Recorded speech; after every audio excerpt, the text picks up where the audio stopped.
Race number 5 at Ascot on Wednesday will jump at 3:30. It's the Carbine Club life member Lynn Ryan handicap over 1,000 metres. It's a Class 1 52 plus affair.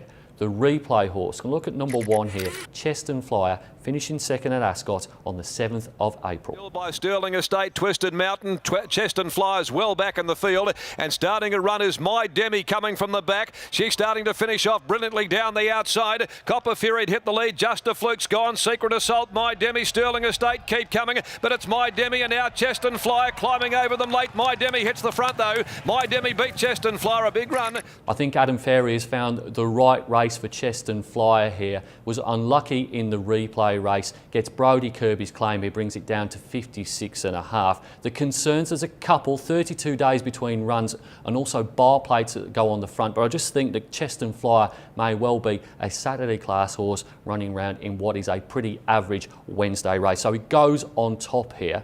Number 6, Lies in Disguise, has had a number of issues throughout her career, finally put it all together last start at Pinjarra and won down the straight by 5 lengths. Could be a horse with a bit of a future, certainly not maximum bet potential because of what's gone on in the past, but wouldn't be at all surprised if Brett Pope's galloper came out and won this race. Number 7, Magic Opus, beat Lies in Disguise on her last start. That was at York in maiden grade. There's probably not a great deal to choose between the two of them. I'm just going with the improvement out of Lies in Disguise last start. And then number 5, Is That Right, has filled a place on each of her last 5 appearances, and I think is one for the exotics here.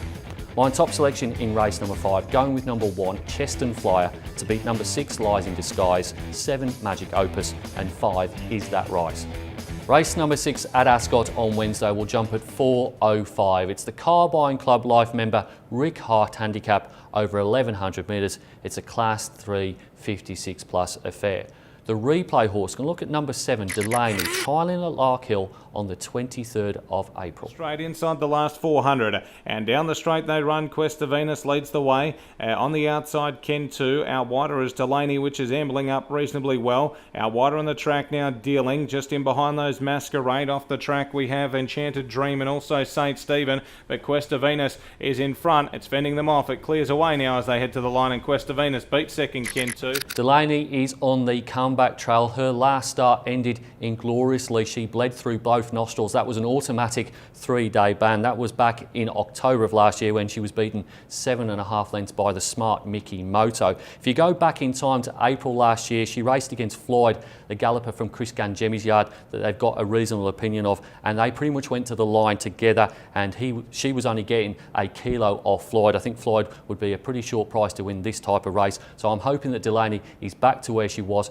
12 months ago and she goes on top here. The other horses I'm keen on in this race all come out of the same last start. That was at Ascot on Anzac Day. Number 5, Undisclosed, was probably the unlucky horse in that race, was beaten a length by Guns of Navarone. I think that Undisclosed may be able to turn the tables here, having been third up without a trial in that race, essentially open to a little bit more improvement. Number 3, Dawn Mission, went to the line almost the same for David Harrison and Paul Harvey. Paul Harvey keeps the ride, they came down the outside. And the winner of that race was number 4, Guns of Navarone, but of course gets a penalty for winning the Diggers Cup on Anzac Day.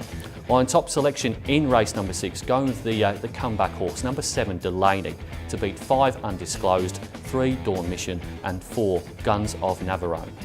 Race number 7 at Ascot on Wednesday will jump at 4:40. It's the Carbine Club life member Lloyd Meredith handicap over 1,400 metres. It's a Class 1 52 plus affair.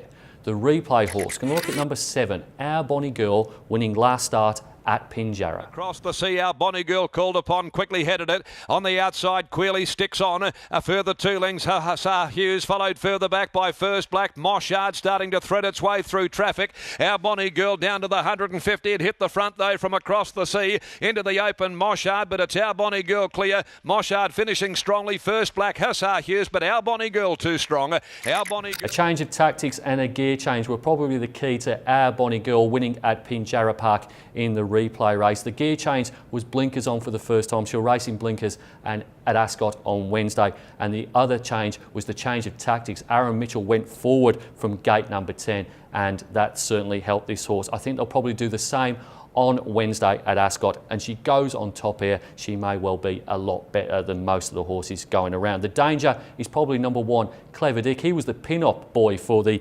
maidens at Ascot and also Belmont Park until he won at Ascot on the 21st of April, got the job done, and he also denied a gamble there on Sariska. So I think that form's reasonably good, and he'll be in the right spot as he always is under Peter Nucky. He is the main danger to Our Bonnie Girl. Number 6, Ancient Hope, was the last start maiden winner. She goes in for 3rd. And then number 2, 4 White Fox. He broke his maiden 2 starts ago. He's the combination of Brodie Kirby and Adam Durant. My top selection in the final race, going with number 7, Our Bonnie Girl, to beat 1, Clever Dick, 6, Ancient Hope, and 2, 4 White Fox. It's now time to nominate my best bets on the Ascot card this Wednesday, going in race number 2 with number 2, Midnight Sky, the best bred horse on the programme. And then in the final race, another girl, number 7, Our Bonnie Girl.